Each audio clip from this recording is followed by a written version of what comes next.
The Iron Game Chalk Talk podcast is brought to you by the following sponsors: EliteForm.com and IgnitionAPG.com.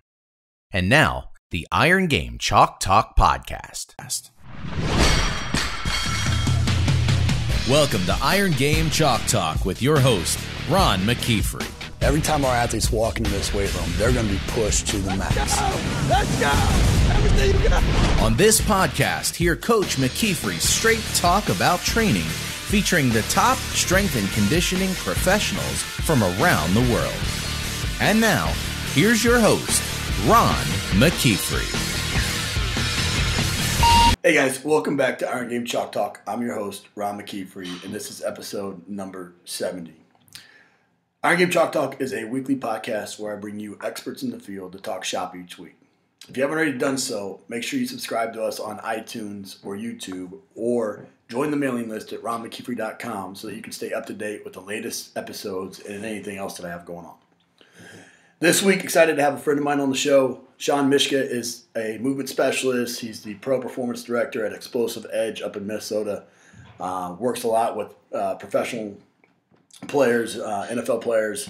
We've worked with a lot of the same guys, and we've spoken at a lot of clinics together, and really, really bright guy, does some awesome things. So I'm excited to hear you talk. We talk a little bit about, the idea of having a movement specialist on strength and conditioning staffs and what that would look like. We talk about, the warm-up and, some things along those lines where, maybe, some things that we could do better, or some things that to think about, and just, what a typical training session looks like for him. So I know you're going to get a lot out of it. Before we do, we want to make sure we recognize our sponsors, IgnitionAPG.com and EliteForm.com. EliteForm is a sports science company based in Nebraska, and you've heard me talk about them on the show quite a bit. I think Skip and the guys out there are fantastic people, and they're doing it the right way. They're putting out products that are great resources for strength coaches. And so their paperless system, being able to push workouts, the Power Tracker Lite, being able to use it like a Tendo, measure velocity and things along those lines at the rack. And then the Strength Planner, obviously being able to design programs and make that process easier is huge. And anytime you can give time back to the strength coach, you know that I'm a fan of that. So make sure to check out EliteForm.com. And see what they got going on.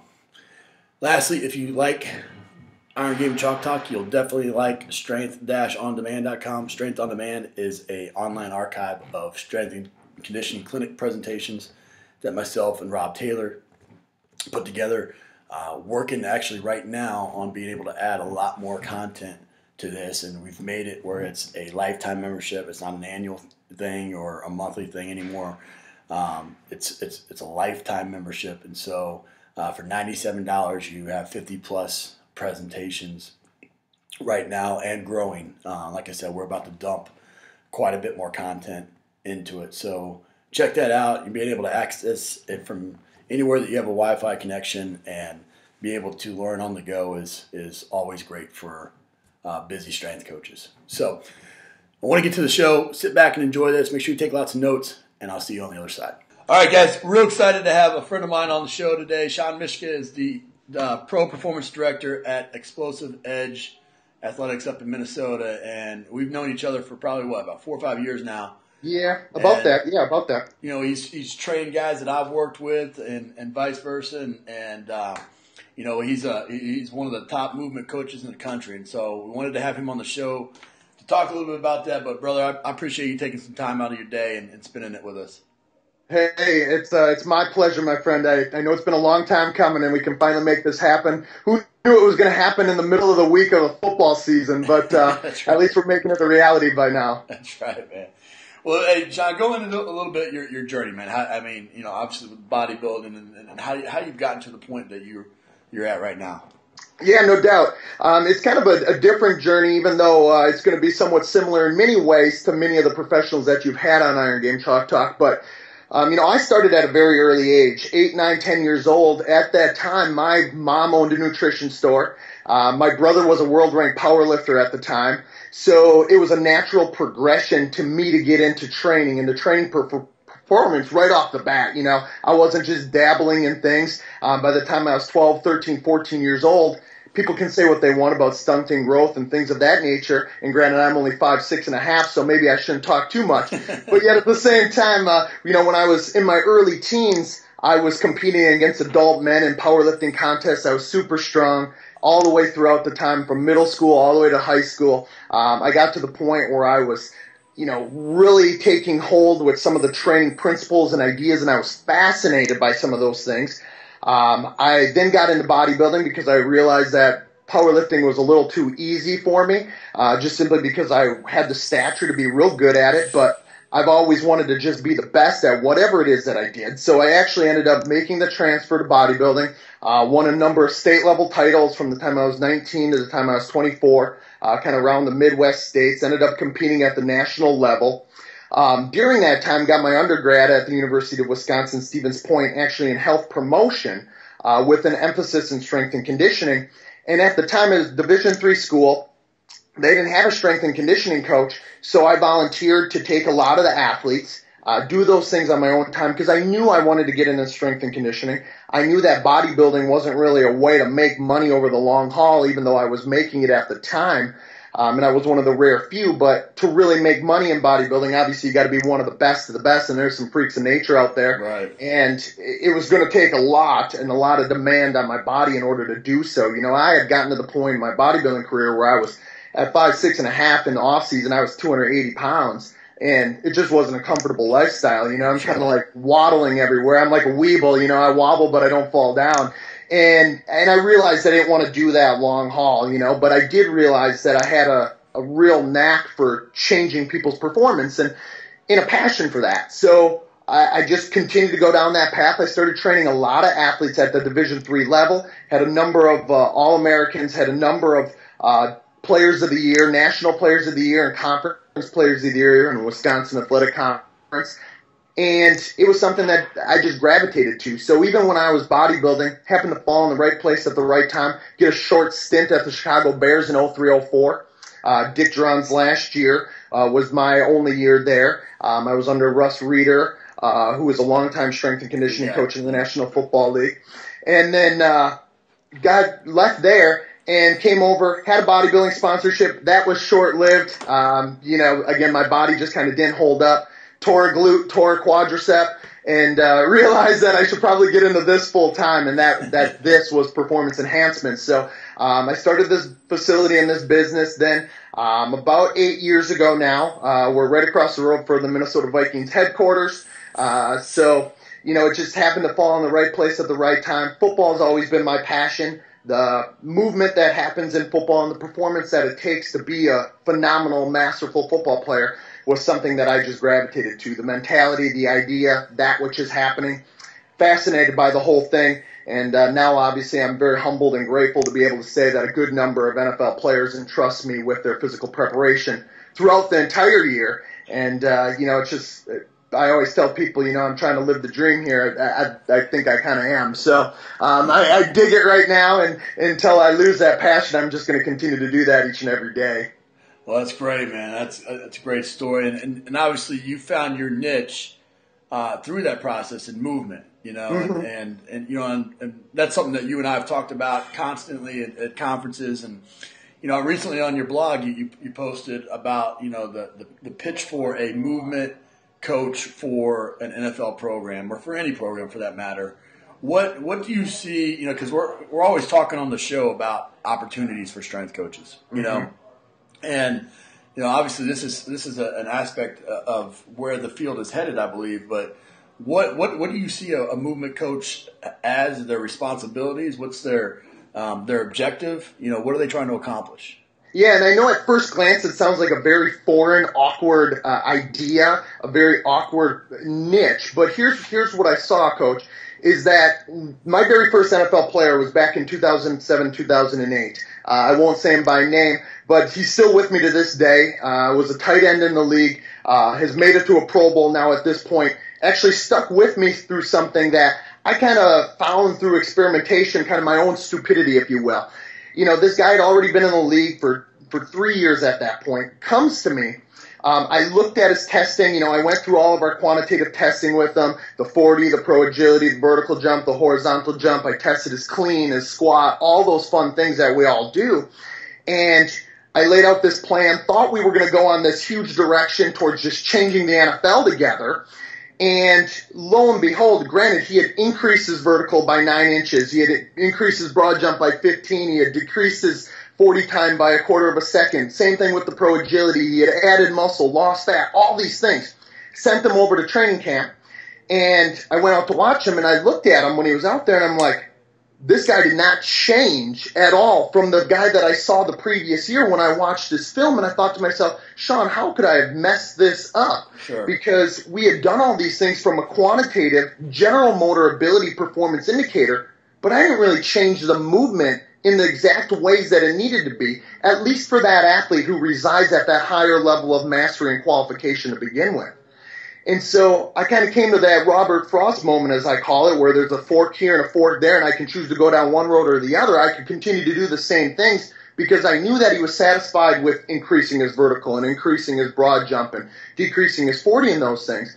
But what I came to the realization is that I didn't change anything really where it mattered and where it counted. Right. And when push comes to shove at the end of the day, all of my athletes, whether they're NFL players, all of your athletes of Division I football players, no matter what sport we have and no matter what athlete, the main thing they're coming to us and entrusting us with is changing their sport performance, whatever it is at that time that needs to be changed in order to make that occur.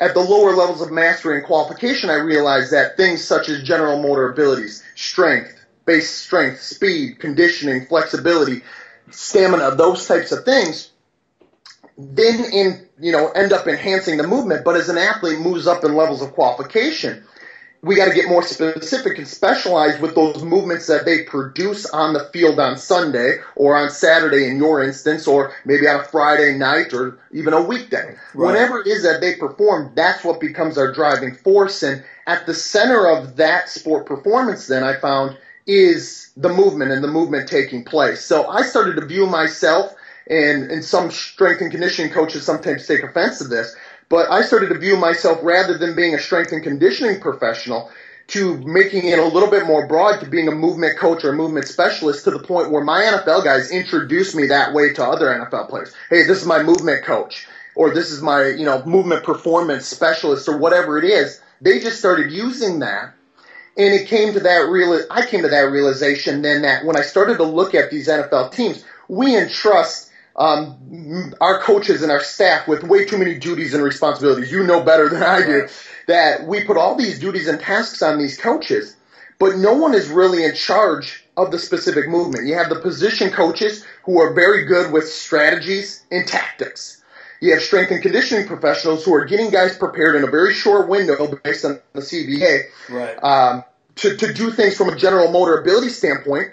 You have coordinators and such. You have athletic trainers. But no one is really handling the optimization of the movement and the strategies of the movement so we can bridge all those things together. There's no conduit between it. So we leave that player to chance. And so what we find is that our athletes who are at the highest levels, our all pros, our pro bowlers, those types of guys, usually haven't done so necessarily because they specialized and got the most optimal movement patterns. They've done so because they're the best compensators. Right. And even those best compensators end up getting injured with so-called non-contact injuries, ACLs, MCLs, the Achilles that are going across the country and across the league right now. Right. And so what I thought to myself is that when those guys come to me, you know, too, that when you're talking about an NFL player, you can tweak and tune a little bit, and that tunage goes a long way with that higher level nervous system. Right. And all of a sudden I'm like, well, if every team had someone who was entrusted and in charge with this, think about how much different the NFL would be if we were trying to specialize guys, every single player on the field, all 53 on that given roster at that time. We're trying to optimize their movement per their position demands and per who they are as an individual. Because that's really what we do in track and field. We do that in the 100 or the high jump or the shot put or whatever it is. Right. But in team sports, we often don't look at it that way. But if we did and took more of a technical movement model towards it, I believe that with that higher level of qualification athlete, even some that are at the year 3 and year 4 and year 5 guys that you have, likely would see a huge improvement right where it counts, which is on the field. Sure. With that though, just being devil's advocate, the opposite would be, the argument would be made, okay, this guy has 21 years or 23 years of forming these compensation patterns or these bad habits or these poor technical movement patterns. How do you change that in an 8-week program or even, a 12-month program? Yeah, absolutely. The one thing and that's a great devil's advocate point, and I appreciate it, because we often see or think that, granted, all these things aren't going to change immediately. Right. But if we bite off 1, 2, or 3 things that are having major impact and impairment in dysfunction and compensation out in the movement, all of a sudden Pandora's box kind of opens up for us. Now, how do we go about changing that is the real question and really the rub at hand. And the one that you brought up is that what I have found out is, I tell my NFL guys this all the time, the guys who first sit in my chair right across the desk from me, and they say, okay, well, what exactly are you going to do for me in the training session?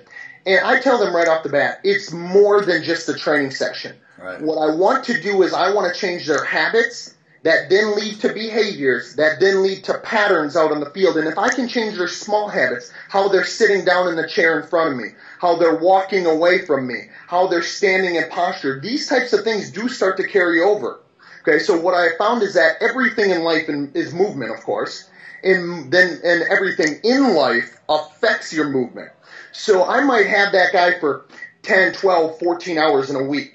But there's 168 hours in that week. That's right. So if I can impact them in the hours that they're away from me or when they're out in the field and I'm there monitoring them and I'm there seeing them and say, listen, let's take better control of this small habit. Maybe we're not dorsiflexing and we're getting in a bad compensational pattern to where then our foot is striking out in front of our line of force and we're putting ourselves in a compensational pattern for a possible hamstring pull. Or something, or we're just wasting and leaking energy. Maybe something like that they can consciously and cognizantly think about and get more competent with as we go along. Right. If you start taking small bits of it, all of a sudden before you know it, it starts showing itself and the chaos arises, which is the National Football League or MAC football or whatever it is. Sure. And so I think it's a great point and a great question. But what I realize with those higher levels of nervous system type athletes, now some people will also play the devil's advocate and say, hey, Shawn, I work with high schoolers. Like that, how many high-end nervous systems do we have? Right. And obviously there it's a little different, but they're in those levels of qualification and levels of preparedness. There's other bigger fish to fry as well, such as strength and conditioning and base speed. But in the athletes that we're talking about that are going to contribute to your wins and losses, as well as in my wins and losses as far as the athlete's personal characteristics and movement mastery, those things can really be addressed in those top-level performers without a doubt. Absolutely. And of course, the NFL, you got 1,696 Ferraris out there. That's right. If you take it to a Chevy mechanic, we got problems. Take it to a Ferrari mechanic, watch out. No doubt. Well, what qualifies a person to be a movement coach then? I mean, obviously, with strength and conditioning, you've got so many aspects, especially at the college level where you're dealing with strength, power, and speed, and balance, and coordination, kinesthetic awareness, and skill acquisition, and all these different things. How do you become an expert in movement? Yeah, I think that's a fantastic question as well, especially because most of the time, those individuals who looked at as movement specialists or movement professionals, and not taking anything away from what our industry has done in that regards, but usually it's in non-organic environments. Mm-hmm. It's the functional movement screen where the athlete is moving very slowly or in more static fashions and things that are not going to really necessarily correlate or translate immediately to compensations that are taking place on the field or the performance on the field. So I think that's a great question. What I had to do when I started coming to this realization in 07 and 08 with that player that I mentioned before is that I started to dissect the movement taking place when and where it mattered, which is out on the field. And I had to start thinking like a football coach, but from a strength and conditioning standpoint. So I wanted to understand what was happening, why it was happening, in order to understand how I was going to go about impacting it in the right ways. So for me, when I look at a movement coach or a movement specialist, it's somebody who really takes sport biomechanics and sport kinesiology to the next level. Mm-hmm. Because we know that biomechanics, we've all had our biomechanics and kinesiology and functional anatomy courses and things like that, but the body doesn't behave that neatly and nicely when it's out on the field and we got 11 men chasing us ready to tackle us. Correct. So we got to think about all of those things. Kinesiology, or the kinesiological pattern, is really how the body behaves biomechanically when we're under chaos, and when the body has to, or the brain has to, cognitively, and then the senses have to perceptually determine how it is we have to position ourselves spatially and temporally in space in order to overcome or throw out the best possible movement strategy. So those individuals who then would be looked at as movement coaches and specialists do have to do a great deal of study in regards to the sport biomechanics rather than those nice and neat and pre-programmed fashions that we often look at. Mm-hmm. I often tell my people, people say, well, you must be, because you're a movement coach, you must be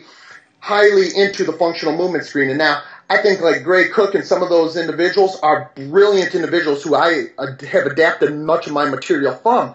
But I've had to adapt it and then apply it out onto the football field, out onto the gridiron. And that's a whole different animal, I'll tell you, my friend. Right. Because once you start looking at that and you realize, okay, if we look at the displayed characteristics, we're looking at the balance between mobility and stability as it takes place in the field. We're looking at force absorption versus force exertion, center of gravity and base of support. These types of things show themselves, and they show themselves not when our athlete is with us in the neat environment where they don't have chaos. But when chaos arises, we need to be able to depict how could that athlete have better overcome the stimulus of that stress and of that chaos, and what can we do in our drilling as well as then in our motor potential, so our strength and conditioning measures in order to translate into that technical movement mastery. How can we bridge those together? And it takes a rare individual to be able to read that, and I'm not just trying to toot my own horn, but I watch more film than any football coach I've ever met in my entire life. Yesterday I watched about 16 hours of film. Yesterday was a Monday, so I had to watch 7 different games from the previous Sunday, the day before. Right. Just to be able to determine, did the things that I do in the summer with each one of those guys on each one of those teams go to the right places, and did we show it? And if not, why not? Were there things in the environment that they weren't able to overcome?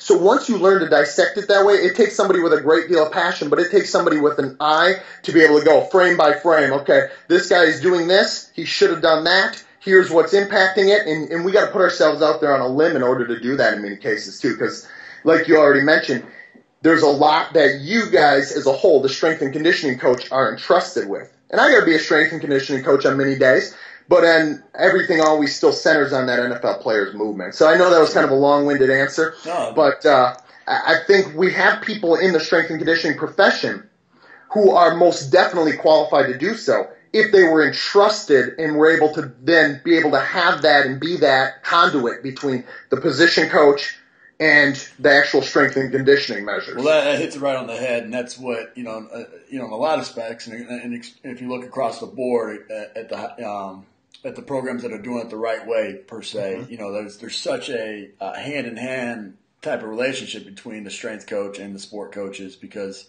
that's ultimately what it is. It's seeing things and being able to apply the science to the practice of the sport, and I think that's such great feedback when it comes from a coach, and I think that's what you're doing such a great job of, is bridging that gap between, not just the strength part of it, but the movement on the field with the athletes and the coach, and being able to put it in terminology that they both understand. Yeah, and that was one thing that I really had to get accustomed to doing, because I was so used to strength and conditioning or sports science and exercise science speak.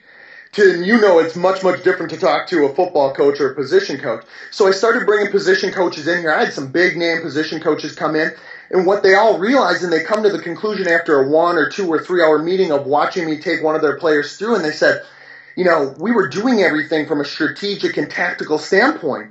But if we can take that strategy and that tactic, and then you're able to put it in a movement technique that takes the greatest advantage of that athlete's potential, right, who they are anthropometrically, biomechanically, what they're set up to do, what types of strength and weaknesses they might have to enhance their strengths or detract from their weaknesses.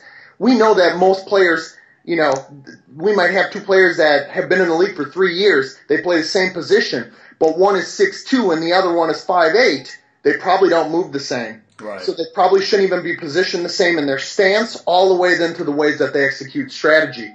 And the more position coaches that hear this idea and this objective, they're like, why hasn't this been done in the past? And the answer that I have is I don't know the answer to that. I wish there would have been.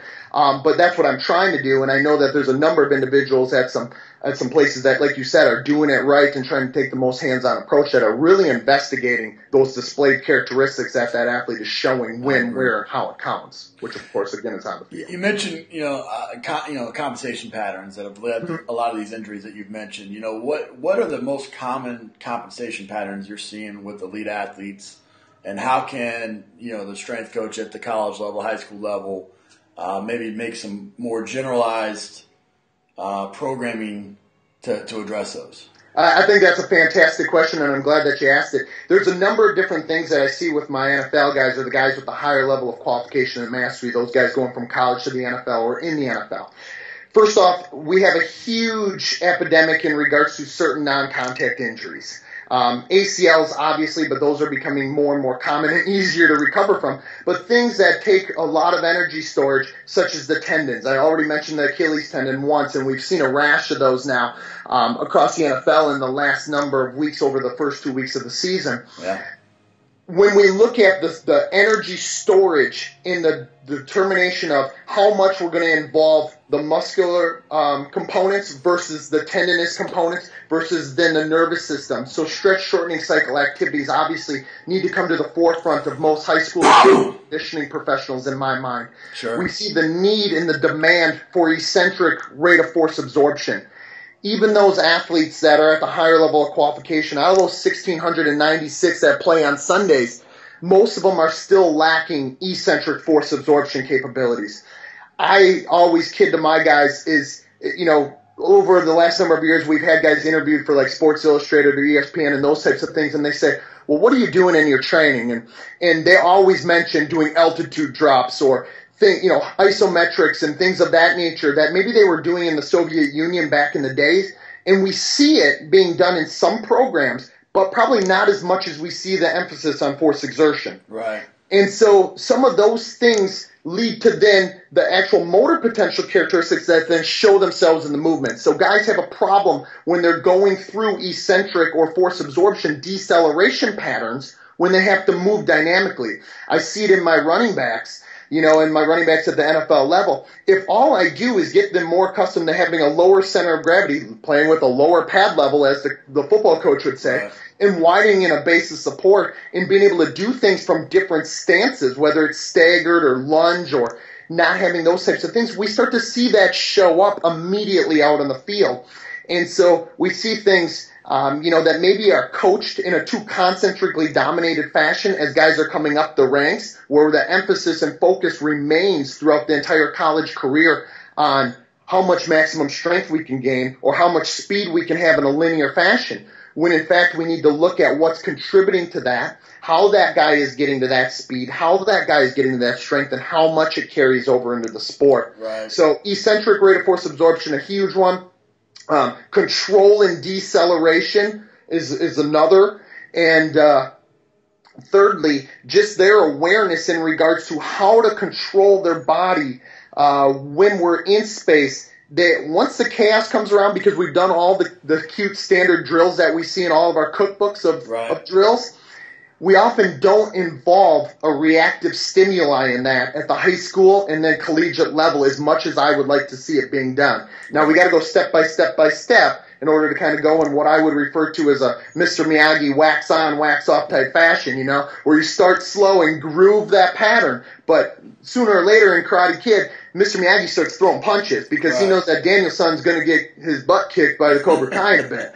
So he better become accustomed to being able to have some punches thrown at him. And so I think it's all those things kind of combined together that then show itself in the common compensational patterns that we see happening when someone has to go through force absorption, when they have to widen their base of support, when they have to lower their center of gravity, and they have to do so very, very rapidly. Right. Well, I think that reactive agility, I mean, you look at some of the research coming out of Australia and whatnot right now, and it's one of the biggest indicators of elite level athletes, and still is yet to be really tested in any of the battery of tests leading up to selection. You know, Absolutely. And it's something that's going to be definitely on the forefront, I believe. Personally. I would agree wholeheartedly. Yeah, I would agree wholeheartedly, and I think it's time there so we can go from a more pre-programmed nature and having control and competency there to doing so in the most chaotic. You know, that I often talk to my athletes. You know, I made the Ferrari mention once, and I often talk to my athletes that way because, you know, I want them to have the ownership. I want to give them the keys to the Ferrari. Right. I don't want to be the driver. I want to be the passenger or the crew chief, and let them be the driver and take ownership of themselves with any movement they do. And whether it's slow and controlled or whether when the most amount of stimuli comes into the mix and a linebacker is bearing down on them in the hole, and they got to be able to juke them. Right. No, I agree. You know, when your athletes come in, you know, what does a normal session look like? I mean, is it 60 minutes or 55 minutes of movement and then 5 minutes of strength training, or is it, you know, what's the breakdown? Well, it really depends on the time of the year, but movement still is always at the forefront of what it is that we do. So it depends on the time of the year, and it depends on how long that guy's been with me, as well as then what I was seeing, whether it's on the field on Sunday just a number of days ago, or whether we're in the off season and what it is that we have for a 2 to 3 specific movement aim. So first and foremost, when a guy comes in, they sit down at my desk or they sit down at my desk and we talk for 5 to 10 minutes and we lay out exactly what it is about that's going to occur. And for me, that's just putting that athlete in the right mindset to change and learn, right, to adapt and have the right mindset going in. So it's sometimes if it's a work capacity today, you know, we will be a little rah-rah, but at times I need them to get very focused. I need them to be able to visualize what it is that I need to have them doing. So I might talk about what it is that we did in previous weeks leading up to that then is going to show itself in the movement patterns that we're going to go try to get. And so we are able to take a very deliberate, intent nature to what it is that we're about to accomplish. Now, I understand that at the college or at the high school level, you don't often have that because you have, you know, tens or dozens of guys with you. But I still think trying to talk to somebody first and tell them exactly what it is that we're trying to accomplish is key to everything else that goes on. So they know exactly why it is that we're going to do what we're going to do rather than just doing it because Shawn said so. Right. Because I want them, again, to have ownership of the Ferrari. And if they think that Ferrari needs new rims, let's go get them new rims. And so sometimes I give them a choice. Hey, which one would you like to work on? If it's a guy who has a higher level of mastery, I'll say, hey, which one do you want today? You know, I saw this happening on Sunday. Right. Do you want to work on A or B? Because I think they'll both help you together. Then from there, we go out. We do, depending on the time of the year, either a general global movement prep, or at this time of the year for my NFL guys in the fall, we'll do a very specific game prep and what some would refer to as a warm-up. I call it movement prep. And that movement prep is specific to that guy and what movement pattern we're going to work on that day. Okay. And obviously, you know me, that's kind of a big pet peeve of mine. I'm huge in regards to, I think if every NFL team changed their movement prep to be more specific to the positional demands, we would see performance increase immensely. Sure. I believe that there's a reason why there's slow starting teams and there's fast starting teams. People say, well, it usually has to do with mentality. Well, sometimes it does. But sometimes I believe that it comes down to the nervous system control, whether it's voluntary or involuntary, conscious or subconscious. Yeah, that's my next question. It's talking about pregame warm-up. But go ahead, stay with the session. Perfect. So in the session, then from that movement prep, I'll have those guys work from slow to fast, as I'll probably mention in your question coming up, or my answer to your question coming up. But then as we work up into that, I'm constantly getting feedback. I want them to have an open line of communications with me. Hey, Shawn, this is what I'm feeling on this day. This is what I feel in the lunge pattern. This is what I feel when I'm going laterally. This is what I feel when I'm maybe putting the pedal to the floor at a little higher speed.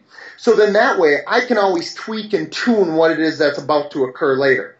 Now, in the actual session itself, depending on the time of the year, if it's in season, I use a lot of what the Soviets would call conjugate sequencing systems. So where I go from part to whole or from local exercises to global. So I might do 1 to 4 local activities that I believe are going to enhance either the kinetics, the kinematics, or the kinesiological pattern, what I would refer to as those things. I'm enhancing some specific aspect. It could be a specialized strength activity. It could be a mental, cognitive, perceptual type game that they're trying to get accustomed to, and then I take that newfound quality that hopefully I've enhanced to a certain degree, and then try to put it in a global activity that they need to do that is respective of a similar action and characteristic and pattern that they show on Sunday. So it's a unique kind of way that I go about it, but it's what the Soviets or Verkhoshansky would say, the conjugate sequencing system that he would have used for jumpers or sprinters. I've just adopted it to use it for American football players. Sure. If it's in the off season, it's those times that we're maybe 3 days a week or so where we're just doing nothing but movement, and then other 2 or 3 days we might be working the motor potential. When I say motor potential, it could be anywhere from general motor potential to specific. So strength characteristics, work capacity characteristics, and how it's going to carry over into the movement still at the foundation and at the center. I'm kind of always trying to marry those two things together. Mm-hmm. Technical movement mastery and motor potential or strength and work capacity characteristics, and bridge those together on any given day.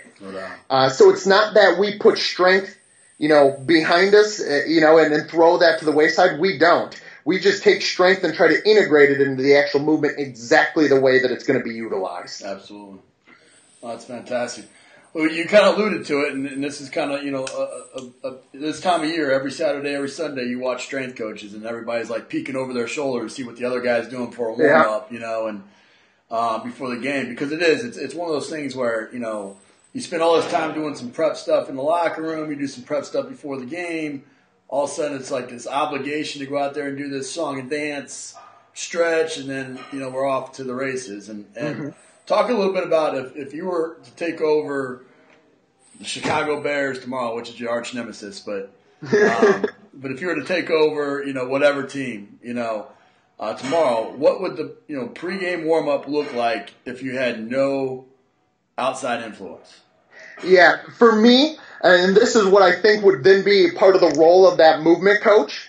So if I was that movement coach, or even the strength and conditioning coach of that given team, or even a sports science contributor to that team, this, I think, is such a huge, important topic because, for me, it sets the precedence for everything else to come. Great. And I think if us as strength and conditioning professionals, sport coaches, etc., would take that mentality and realize that everything we do is kind of priming the system for everything that's coming later, that would change our perspective immensely. Because what we realize is that if I have 11 guys on the field at that given moment in time, is all 11 guys don't have the same demands even though they play the same sport. And that's intuitively obvious to any of us. Right. So why are we, or how are we preparing them in the same ways? We often branch out after there's a certain degree of warmness or preparedness. We branch them off into their position-specific drills to do a few movements kind of half-heartedly or half-assedly, to a certain degree. But they've done everything prior to that point based on that which we've always done, which often includes a lot of static stretching, and it includes a lot of things that maybe that guy might not need. Mm-hmm. And so in an optimal world for me, I would break down guy by guy and say, okay, we're going to specialize your movement patterns based on that which we know is important. So there's a number of different guidelines that then I would follow around. Is we're going from general to specific. So we start general, we move specific. We start slow, we move to faster as time goes on. We start general to specific in regards to the general movement patterns to maybe the more specific thing that guy needs as an individual, but position demands as well. Right. And so each and every position, at least at minimum, has their own specific warm-up. We also know that we have different movement trends. Like an offensive lineman moves much differently than a cornerback does. Right. It's going to have different compensational patterns globally, holistically speaking, in that offensive tackle versus in that outside corner. And so for me, I'm trying to tailor that movement prep to be as specific as possible to that guy's positional demands and his individual needs. So you watch most of my NFL guys actually doing things. I got a fly buzzing around here. But you watch most of my NFL guys do things like I was at training camp, and it's uncanny that I'm sitting there up in the stands, and first one of my guys comes out of the locker room, then a second, then a third, and before you know it, I got 12 of my guys out on the field. They're in an end zone by themselves, no other coaches and no other players are out there, and they're all doing different things. Right. And it's kind of crazy to most them because now all of a sudden, a head coach that we both know, comes walking out. He's like, wait, what the heck are these guys doing? This guy's doing this lunge pattern. This guy's doing this lateral shuffle and stick and reaccelerate. And, it's kind of fascinating to football coaches because they've never seen it done that way. So by the time the guy gets to the team stretch, he's already warm, he's already prepared, and he's already ready for battle. Right. And I think it's not only physical preparedness in that general movement prep, but it's also psychological. That guy can then build up when he moves from slow to fast or general to specific to where he knows battle's about to ensue. Right. Whether for a movement session, a strength and conditioning session, a practice, or obviously ultimately on Saturday and Sunday. Right. And we, have guys who have different personalities as well. I have guys who are doing ammonium tablets, and then I have guys who are like getting hyped up around the music. And it's those types of things. We can tailor that in individually speaking. But if we were to take every guy and put him in a hip flexor stretch, some of those guys, A, probably don't need to be in that hip flexor stretch biomechanically speaking, or B, that's also just maybe doing more harm than good, where maybe he was already on a high from what he did with listening to his music in the locker room, right. And we've just taken him down from that. Right. So maybe it would look more disorganized because you got 12 different guys or then 53 different guys or 90 different guys doing different things. But yet at the same time, are we getting the best result is the only thing that Shawn Myszka cares about and the only thing that Coach Matt cares about, I think, as well. Right, sure. Well, I think everybody's making their efforts to try to get to that. It's all the pre-practice stuff, the hurdles, and the different things, band stretching, foam rolling, all this stuff. Then getting into your slow to fast warm up, and then your static stretch kind of being go through the full range and go a definitive start time and those types of things. It's a hard balance, especially when you're dealing with 105 guys. To have that with the organization and the discipline and some of the other things you're trying to instill in a team dynamic, so it's a tough question because I think every strength coach would agree with you that, I'd like to do something a little different with this guy and something a little different with this guy, but trying to find a way to coordinate that has been a challenge for myself and I know others as well. Yeah, and I don't doubt that it would be a challenge for me too if I were to just take over a team, as you're saying, or something of that nature. I think by instilling the right things along the way throughout the year, and obviously you would know better than I would because you have to deal with that 105-plus type guys. But for me, I think it's a constant battle where you just get that guy tailored more and more and more specifically. So we're starting in the off season and we're moving into the season. So they become into what I would refer to as mature sport form where they have that greater ownership. Now, right. Some guys, of course, at the high school or the collegiate level, we can't give full ownership to because we know that they're not going to do what they're supposed to do. They're not going to show us those habits and behaviors. Absolutely. Luckily for me, I have the opportunity because of those National Football League players. They come to me for a specific reason. So if I tell them to run through that wall and that door, they're probably going to do it. But I just have to lead them down that right path. And then I can give them the keys to the Ferrari. I can give them that ownership. And I can then entrust them. And they know that Shawn's in the crowd. And if I'm not doing exactly what I need to be doing, well, damn it, I'm going to hear about it afterwards. And nobody wants to hear about it from me. So they just want nice little text messages or nice little talks afterwards.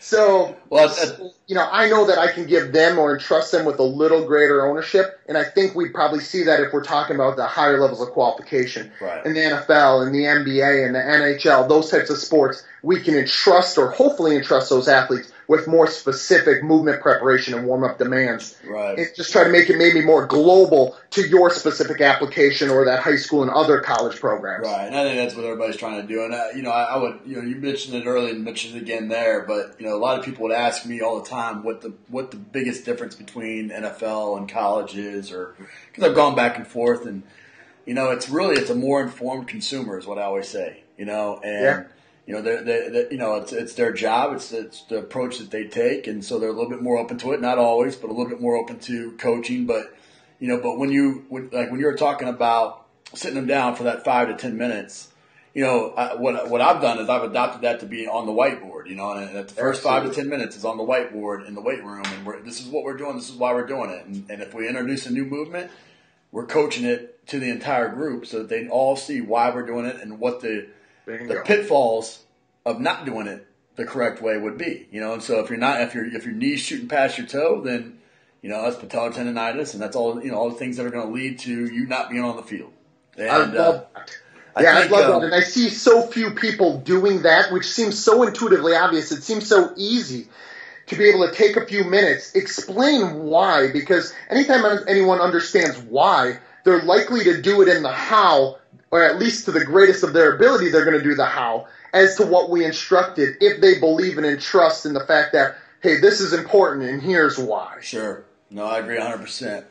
Well, man, I know you need to get going, and so do I. But we always end the show with some resources here. So give me a quote that you live by or you have plastered up somewhere. Yeah, I'll give you two of them, and I'm going to look right behind my computer here. The first one is from someone in our field, someone who I've had an opportunity to learn from, Dr. Yuri Verkhoshansky's daughter, Natalia. I had the opportunity I used to be an adjunct professor at a local university here for a 5-year period of time, and I had her guest speak via webcam on a number of cases. And to my last undergrad class, she said, sport is the art of movement, and the purpose of our job then is the improvement of that movement.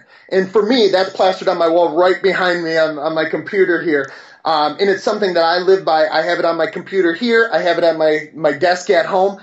So anytime I'm designing programs, anytime I'm watching film, I always go back to, yeah, Shawn, you may want to make that guy stronger and bigger and faster and so on and so forth, but how is it going to impact the movement? Right. And I know we've kind of exhausted that topic and that idea so far here over the last, 45, 50 minutes. The other one that I live by is by someone not in our field, but I believe that professionals in our field, in order to continue to grow, have to continue to kind of come to this realization. I've read a lot and have researched a lot of Steve Jobs from Apple. And so he said, don't let the noise of others' opinions drown out your own inner voice. And most importantly, have the courage to follow your own heart and intuition. They somehow already know what you truly want to become, and everything else is just secondary. So for me, I also have that plastered on the wall right behind me. So for me, at the end of the day, when someone wants to fit me into a certain mold, I just have to ask myself, hey, does that compromise who I want to be as a professional and at my craft or not, or as a person and a human? So I think those are two quotes that I live by on a day-to-day basis, or attempt to, that I think we all could probably benefit. Those are fantastic ones. What about, give us a couple book, app, and website recommendations. Yeah, a couple books. I just got them sitting next to me actually by chance. So the first one, Yuri Verkhoshansky, Natalia Verkhoshansky, Special Strength Training Manual for Coaches, written a couple of years ago. It takes a lot of the Soviet methods and ideas, takes a lot of them for track and field, but then I've kind of adopted them and applied them, and from a movement science standpoint, for American football. Obviously, my sport training Bible is a good old Super Training. I actually used this in that undergrad course that I talked about earlier, by Mel Siff and Yuri Verkhoshansky, late and great sports scientists in our field. And then finally a new one, and I know that you had Joyce on a couple of weeks back, but here, the High Performance Training for Sports. Those are three that I really like. I would recommend to every professional in our field.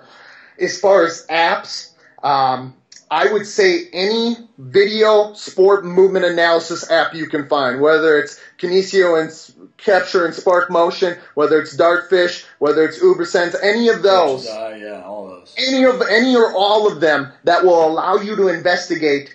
And what I think on that front, what we need to get to, as you could probably speculate, is we have a lot of professionals in our field investigating the movement and strength and conditioning. So they'll look at the squat or they'll look at a hang clean and they'll tape that and make technical changes to it. But what about the movement? Absolutely. And look at the movement. It makes it a quick, easy way to whip out my iPad, show that guy what he's doing in acceleration or deacceleration, so he knows if his heel is hitting and he's taking too big a stride. We got to shorten that up, and he has an immediate reference point on what he can change kinesthetically. Absolutely. What about a website? We're going to link up your websites, obviously, but what's another website? Yeah, my websites are obviously good places to go, but I would also say one that I frequent a lot is the International Society of Biomechanics in Sport. Okay. I know a lot of that kind of bridges some things for me. It bridges a lot of the things that we talked about. Movement and the biomechanics as it takes place in sport, and then the strength characteristics and the marriage of those things. So motor potential, technical mastery, what exactly we need to look at technically, and how it is that we need to go about changing it. So I really like that, and I really like some of the stuff in the papers that they put out, as well as some of the directions that society kind of goes with things and tries to really look at sport biomechanics and not just biomechanics generally and globally speaking. No, that's great. That's great. Well, I'll end you with one last one here, and this is something I want to start adding, but what's the best piece of coaching advice you've ever received? Yeah, ironically, I already mentioned Natalia Verkhoshansky, but in that same, presentation, and she talked to one of my undergrad classes for about 3 hours, so I'm very humbled and gracious by that. That was very gracious of her. But when that talk, she made the mention, because everyone kept asking her being a sports scientist and her with her sports science background based on who her father is, kept asking her science-related questions. And finally she said, listen, guys and gals, I want to stop you and I want to remind you that as a coach, this is more of an art than it is a science. And a light bulb went off. Not only I could see across my entire, 25 kids in that class, but ironically enough, it went off in my brain as well. And this was a number of years back, I would say about 3 or 4 years ago now when she said that. And it just hit home to me that it is still, at the end of the day, about making sure that we take the best art and blend of everything. That's right. And that's going to be dependent on what canvas you have, whether it's Eastern Michigan University or whether it's Explosive Edge Athletics or whether I get hired by one of 32 teams down the road. Right. So it's all about making sure that nothing is the gospel, but assuring that everything kind of goes along according to your path and your plan that works the best, so you paint the best possible picture for you, your situation, and obviously your athlete's performance when and where it counts. That's fantastic. That's fantastic. Well, Shawn, buddy, like I said, man, you've been a good friend to me through the years, and obviously very gracious with your time. But one of the reasons why I do this show and I enjoy it so much is because as strength coaches, we're so territorial sometimes as to we don't like the trainers, we don't like the nutritionists, we don't like the performance specialists, and all these things, and there's so many brilliant people out there, yourself and others, that we need to continue to network and learn and continually strive to make each other better. And you and I have had that relationship since we met, and I appreciate that about you, man. And for a guy that's as successful as you are, to always be giving back and putting materials out there and things like that says a lot about your character and the person that you are. So I appreciate what you do on a daily basis, man. Well, I appreciate it, vice versa, and I think, the things that I always point my young professionals that come to me, try to use me as a mentor into the directions that you do as well for the very same reasons. I actually talked to Mr. Raymond about that just the other day, and how much I respect what it is that you do and the integrity that you give to the profession because of that, because I agree with you wholeheartedly. We shouldn't be as territorial as we are. If we're more willing to give with our time, our knowledge, our expertise, someone else is going to pay it forward and do the same. And if we can all do that, I think all of us are going to benefit, as are our athletes, which are the ones that we're entrusted with improving their performance and who they are as human beings as well. No, well said, man. Well, have a great week, buddy. You got it, my friend. Same to you. That's it for this episode of Iron Game Chalk Talk. Thanks to this week's guest, as well as our sponsors, EliteForm.com and IgnitionAPG.com, for bringing this episode to you for free. Make sure to check out Mckeefery.com, where you can join our mailing list, find the show notes, including all the links and resources mentioned, and information about Coach Mckeefery's other products. While you are there, please join Coach Mckeefery in the comments section thanking our guest for sharing. If you haven't subscribed to Iron Game Chalk Talk on YouTube or iTunes yet, make sure to do so. Comments, ratings, and reviews are always welcome. Coach Mckeefery can be found on Twitter at @RMckeefery, on Facebook and YouTube at /Ron.McKeefery. That's it for this week. Be sure to check back next week for another great episode of Iron Game Chalk Talk.